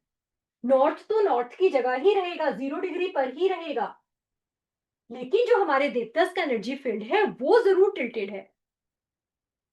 तो हमें हर दिशा में 3 देवतास का एनर्जी फील्ड मानकर अगर हम काम करेंगे तो हमारे सिम्टम ज्यादा एक्यूरेट मैच होंगे, हम ज्यादा एक्यूरेटली उनको रेमेडीज दे पाएंगे और जल्दी प्रॉब्लम्स को सॉल्व कर पाएंगे। तो हम अपने वैदिक वास्तु में 9x9 पद विन्यास को ही फॉलो करते हैं। और ये स्टार्टिंग में किसी का क्वेश्चन था कि क्या हम ये जो चक्र है, शक्ति चक्र, इसके हिसाब से दिशाओं को डिवाइड करते हैं या फिर पद विन्यास से? तो मैं उनको बताती हूँ, जब हम पद विन्यास की बात करते हैं, जब हम अपने वैदिक वास्तु में वर्किंग करते हैं, तो हम दोनों चीजों को फॉलो करते हैं। दोनों चीजों को फॉलो क्यों करते हैं? क्योंकि जैसे मैंने आपको ये पद विन्यास करके बताया, तो यहां पर हम ये मानते हैं कि ये जो आउटर पेरिफेरी का पार्ट है, ये हमारा पिशाच भूमि का पार्ट होता है, ये हमारा पिशाच एरिया होता है। उसके बाद जो हमारा अंदर वाला एरिया होता है, ये हमारा मनुष्य भूमि का पार्ट होता है, जिसमें अलग हमारा पिशाच भूमि में अलग चीजें बनाने के लिए रेफर किया गया है हमारे ग्रंथों में कि पिशाच भूमि में हमें ये चीजें बनानी चाहिए। उसके बाद आती है हमारी मनुष्य भूमि, मनुष्य भूमि में हमें ये चीजें बनानी चाहिए। उसके बाद आती है हमारी देवभूमि, देवभूमि में हमें ये ओरिएंटेशन करना चाहिए, ये चीजें बनानी चाहिए। फिर आती है हमारी ब्रह्म भूमि, हमारा ब्रह्म स्थान। तो ब्रह्म स्थान में हमें क्या चीजें बनानी चाहिए और क्या नहीं बनानी चाहिए, उसके लिए हम यूज करते हैं पद विन्यास। लेकिन जब हम दिशाओं की बात करेंगे तो दिशाओं के लिए हमें अपना शक्ति चक्र ही, मतलब एंगुलर डिवीजन मेथड ही यूज करना चाहिए। एंगुलर डिवीजन मेथड को क्यों यूज किया जाता है, अब आप इसको भी समझो। जैसे हमारा ये एक प्लॉट है, अगर हम इसको पद विन्यास के हिसाब से बनाएंगे तो आप क्या कहोगे कि हमने सपोज इस तरीके से हमने बनाया, 8 पार्ट में डिवाइड करना है, तो आप ये कहोगे कि हमारे ये 2 पद हो गए नॉर्थ के, 2 पद हो गए नॉर्थ ईस्ट के, 2 पद हो गए, 2 पद हो गए नॉर्थ नॉर्थ ईस्ट के। लेकिन ये अगर आप एक स्क्वायर प्लॉट में कर रहे हो तो फिर भी 1% आपके लिए ठीक आ सकता है, अगर आपका प्लॉट ठीक है और आपकी डिग्री बिल्कुल 0 है। सेंटर से 0 डिग्री का आपका प्लॉट है, 0 डिग्री नॉर्थ या 90 डिग्री ईस्ट, ये भी 0 डिग्री माना जाएगा। अगर 0 डिग्री का आपका प्लॉट है तो आप फिर भी ये चीजें कर सकते हो। लेकिन अगर, जो कि जनरली होता नहीं, इंडिया में क्या कहीं भी नहीं होता, आप 1 लाख प्लॉट देखोगे तो एक प्लॉट आपको ऐसा मिलेगा जो 0 डिग्री पर होगा, अदरवाइज सारे प्लॉट आपको टिल्टेड मिलेंगे। कुछ लेफ्ट की तरफ टिल्ट हो गए, कुछ राइट की तरफ, चाहे 5% हो, 5 डिग्री हो, 10 डिग्री हो, 20 डिग्री हो। जब वो प्लॉट टिल्ट होगा तो आप इसको कैसे डिसाइड करोगे कि इसका कितना एरिया यहां से टिल्ट है, मान लो आपका नॉर्थ यहाँ है, तो आप इस पद विन्यास में कैसे डिसाइड करोगे कि कितना एरिया आपका नॉर्थ का है और कितना नॉर्थ ईस्ट का है? उसके लिए जरूरत पड़ती है आपको एंगुलर डिवीजन मेथड की। तो इसलिए हम यहाँ पर दोनों चीजों के लिए, जब हम जोन्स की बात करते हैं तो हम एंगुलर डिवीजन मेथड यूज करते हैं, और जब हम ओरिएंटेशन को फिक्स करने की बात करते हैं तो हम पद विन्यास पर काम करते हैं। अगर हमें गेट लगाना है, हमें कोई बोरिंग करना है, कोई गड्ढा बनाना है, कोई पिलर बनाना है, तो ये सभी चीजें हम डिसाइड करते हैं पद विन्यास के हिसाब से, तो हम दोनों चीजों को फॉलो करते हैं।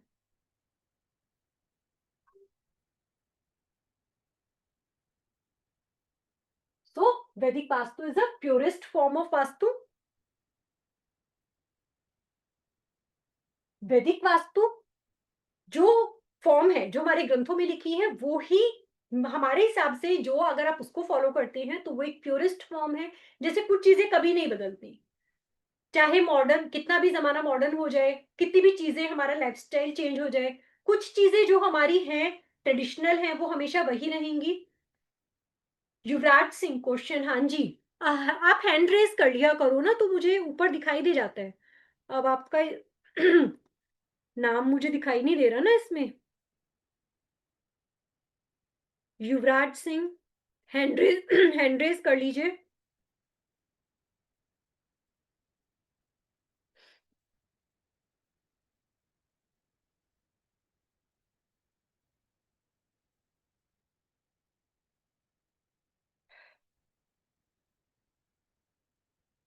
जैसे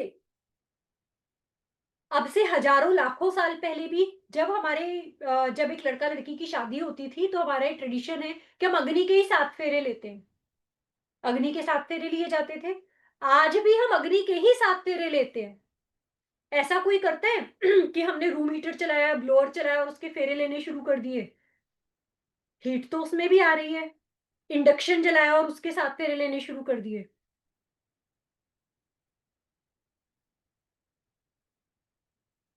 नितेश सोनी जी, कौन डिस्टर्ब कर रहा है? डिस्टर्ब नहीं कर रहे, उनके कुछ क्वेरीज होती हैं, क्लियर होते रहनी चाहिए, कोई बात नहीं। युवराज सिंह, अनम्यूट कर लीजिए, मैंने कर दिया इधर से।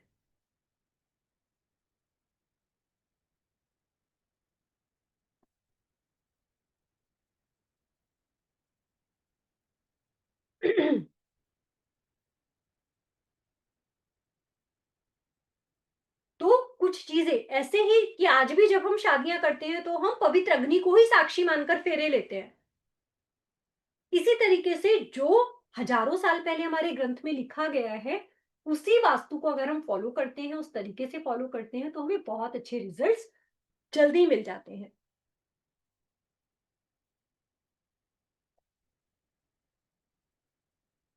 नेक्स्ट, युवराज जी आप अनम्यूट कर लो, हमने इधर से कर दिया आपको अनम्यूट।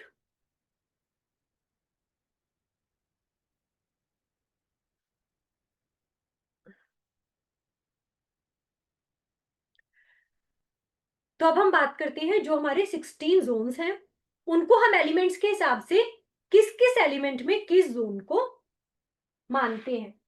तो सबसे पहले वाटर एलिमेंट। वाटर एलिमेंट में north north west, north north north east, north east, ये सबको पता है कि हम 16 जोन्स पर काम करते हैं।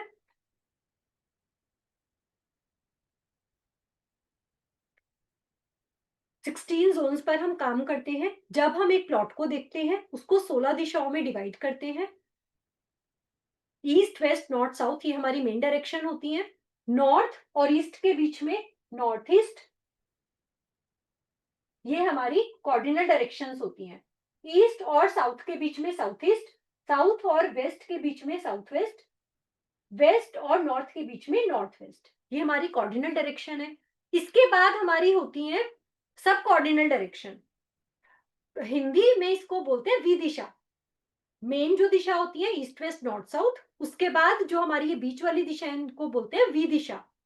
उसके बाद वी दिशा और दिशा, मेन दिशा के बीच में एक और दिशा होती है जिसको हम कहते हैं सब कॉर्डिनल दिशा, सब कॉर्डिनल जोन। नॉर्थ और नॉर्थ ईस्ट के बीच में north north east, north east और ईस्ट के बीच में ईस्ट नॉर्थ ईस्ट, ईस्ट और साउथ ईस्ट के बीच में east south east, south east और साउथ के बीच में साउथ साउथ ईस्ट, साउथ और साउथ वेस्ट के बीच में south south waste, south west और वेस्ट के बीच में वेस्ट साउथ वेस्ट, वेस्ट और नॉर्थ वेस्ट के बीच में वेस्ट नॉर्थ वेस्ट। तो इस तरह से हमारे 16 जोन बनते हैं।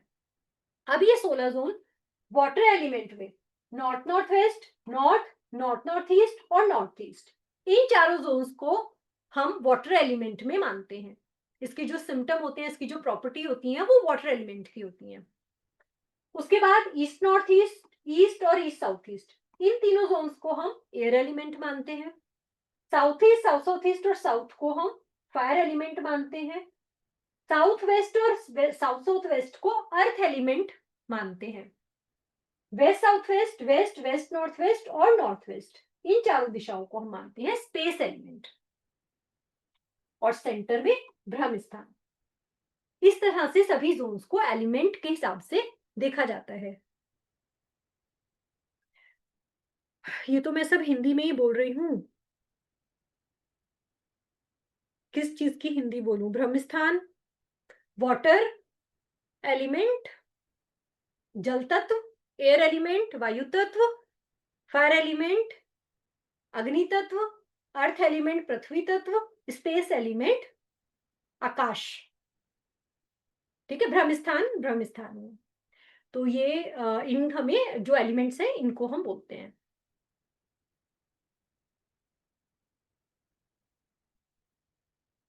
तो इनके हिसाब से जो हमारे एलिमेंट्स हैं इनकी प्रॉपर्टीज क्या होती हैं, किस तरह से इनको देखा जाता है?